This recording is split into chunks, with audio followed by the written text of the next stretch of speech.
Aquí volvemos al punto clave, el paradigma. Todo lo que es el paradigma y la creencia.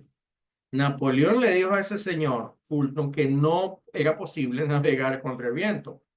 Y en ese entonces es entendible que Napoleón pensase eso, porque no se había hecho otra cosa.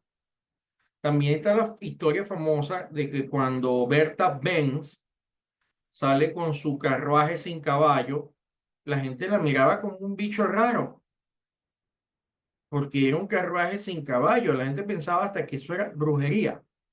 Y volvemos a los ejemplos que hemos citado en otras oportunidades sobre cuando hablamos de paradigma.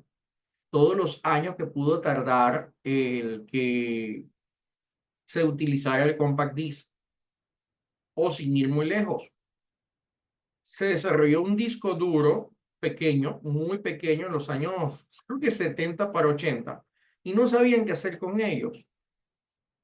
Entonces ya casi a finales de los 90 llaman a Steve Jobs, el creador de Apple y de Pixel y de otra cantidad de cosas, y les dice, mira, aquí tengo estos discos, ¿qué se podrá hacer con esto?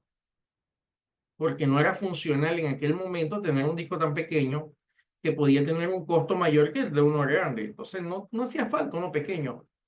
Él toma el disco y se le ocurrió algo para hacer con ese disco. El iPod, que era un pequeño dispositivo del tamaño del disco con una pantalla táctil que permitía, bueno, los primeros ni táctil eran, permitía escuchar música. Entonces todo el mundo tenía, todo el que podía tenerlo, tenía su iPod. Y el iPod fue lo que permitió luego que existiera el iPhone. Y el iPhone fue el precursor de todos los teléfonos modernos, los actuales Android y todo lo que hoy en día todos tenemos.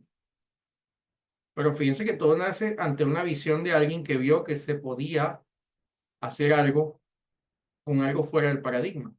Como lo dije también hace unos días en una charla, no recuerdo si fue acá con ustedes o en otra actividad, y era que de dónde preguntaba yo, de dónde viene el ancho de los vehículos. El ancho de los vehículos viene de qué, preguntaba, y casi siempre que lo pregunto, hasta en públicos amplios, la gente no, muy poca gente lo sabe. El ancho de un vehículo viene del espacio o la medida estándar de colocar dos caballos uno al lado del otro. Un caballo y otro caballo, dos caballos. Esa medida es la medida de un vehículo. Y fíjense que se desarrolla entonces un, todo un sistema a nivel mundial de una medida de vehículo que ya luego de que el carro no necesita tener caballos, esa medida era absurda. Podía ser más pequeño o podía ser más ancho. Podríamos tener carros familiares más anchos y podríamos tener carros unifamiliares más pequeños, que ya hoy en día, más de 100 años después, sí se están dando. Sin embargo, la estándar sigue siendo los dos caballos. Entonces, ¿qué pasa? La mente tiene su propia estructura paradigmática y dentro de esa estructura paradigmática, que es una parte del cerebro, cuando te sales de ella, tú piensas que no es posible.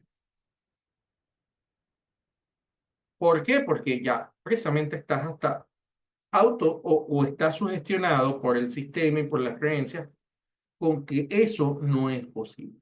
Y aquí es donde tenemos que llegar al punto. ¿Cuántas cosas tendemos a pensar que no son posibles? Y ahí es donde marca la diferencia. Yo sé que puede ser un tema apasionante hasta en negativo o positivo, pero bueno, dado que aquí no hay gente, ciudadano norteamericano que yo sepa, este, es como el caso de del triunfo de Donald Trump.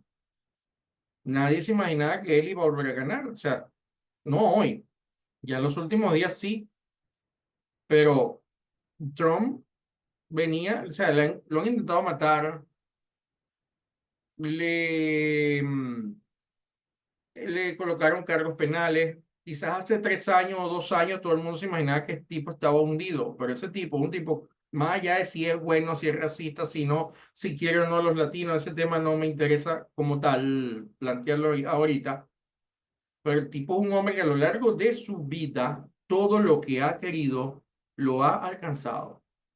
Y él simplemente quería ser presidente 2 veces, el máximo que le permite la ley. Y lo hizo, y punto. Entonces, eso es interesante. Hay muy pocos casos. Un presidente repite seguido de su anterior mandato. Eso de saltarse uno y volver es poco común en la historia. Él lo hizo porque no se guió por ninguna norma ni por ningún establecimiento paradigmático. Él lo hizo y allí está. Ganó las elecciones internas y ganó las otras. Ese señor, en ese sentido, es bien interesante.